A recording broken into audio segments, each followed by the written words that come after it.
We will show you how to make a workpiece by turning process. It's used to create rotational parts by cutting away unwanted material. The turning process requires a turning machine, the lathe, workpiece, fixture-like chuck, tailstock, and cutting tool. The raw material is a cutted rolling bar. Now we clamp it on the chuck tightly to rotate it at high speed. Turning is used to produce rotational parts with feature of steps, threads, tapers, holes, grooves, and contoured surfaces. First, machine the facing surface and center drilling hole. Rough and fine turning the steps, cone surface, spherical surface, and chamfering. Cut the groove and threading.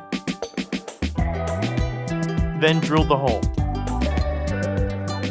Finally, cut off the finished workpiece.